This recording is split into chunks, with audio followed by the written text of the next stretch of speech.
اللہ جل شانہ کو قربانی بہت زیادہ پسند ہے، اس لیے تمام عالم میں مسلمان 10 11 12 ذی الحج کو جانور کی قربانی پیش کرتے ہیں۔ یہ دراصل حضرت ابراہیم علیہ السلام، حضرت اسماعیل علیہ السلام کی یادگاروں میں سے ایک یادگار ہے۔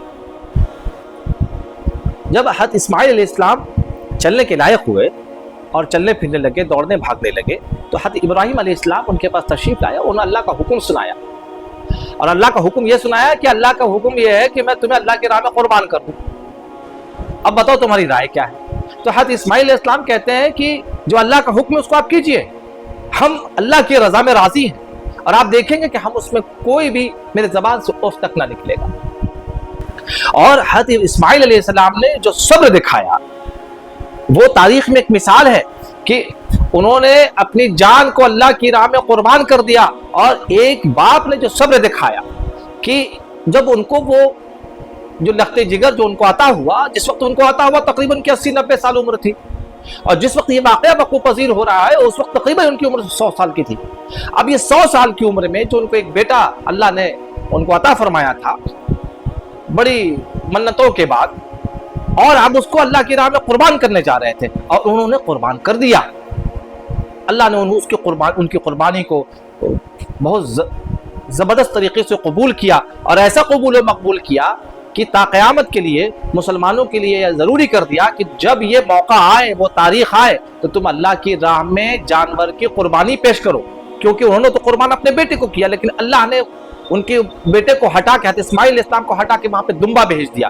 اس لیے اس کی سنت کو ادا کرتے ہوئے قیامت تک کے لیے جانور کی قربانی پیش کرنا ہمارے لیے ضروری ہو گیا۔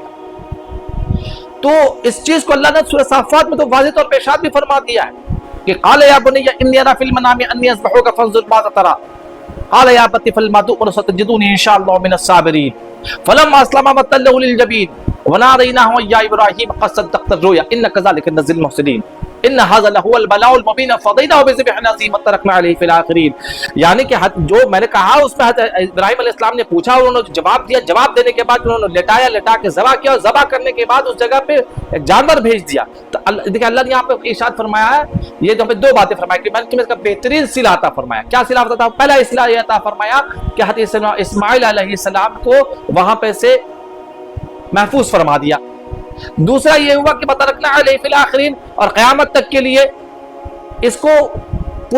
جو اللہ کے توحید کو ماننے والے ہیں، اللہ کے ماننے والوں کے لیے لازمی کر دیا کہ تم قربانی کرو اس تاریخ کو۔ جب میرے محبوب کی تاریخ آئے تو جو اس نے میرے لیے قربانی دی تھی، اور میں نے جس طرح سے اس کو قربانی کو قبول کیا، تو تم بھی جانور کی قربانی دے کے اس سنت کو ادا کرو۔ تو اب ہم اسی لیے جب وہ تاریخ آتی ہے تو ہم قربانی پیش کرتے ہیں، لیکن ہمیں قربانی پیش کرنے میں یہ اس بات کا خاص لحاظ رکھنا چاہیے کہ ہم وہ جو قربانی پیش کریں وہ پورے طور پہ اللہ کے لیے ہو، اس میں کوئی نام و نمود کی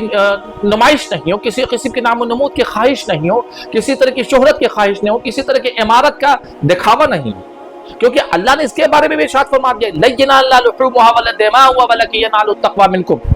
یعنی جو تم قربانی کرتے ہو تم نہ اس کا خون مجھ تک پہنچتا ہے، نہ گوشت پہنچتا ہے، مجھ تک کیا پہنچتا ہے؟ تو اللہ نے فرمایا تقویٰ پہنچتا ہے۔ تو تقویٰ یعنی پرہیزگاری،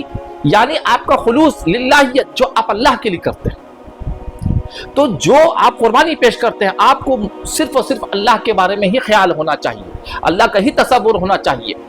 اور ان جو انبیاء کرام ہیں جو اللہ کے دوست ابراہیم خلیل اللہ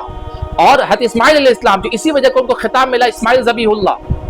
تو ان کے بارے میں تصور ہونا چاہیے، اور اس واقعے کو اپنے بچوں کو بتائیے، اپنے گھر والوں کو بتائیے، اپنے آنے والی نسلوں کو بتائیے، تاکہ ان کو یہ معلوم ہو کہ جب اللہ کا حکم ہو تو اپنی جانوں تک کو قربان کرنے سے نہیں رکنا ہے، کیونکہ یہ انبیاء کی سنت ہے۔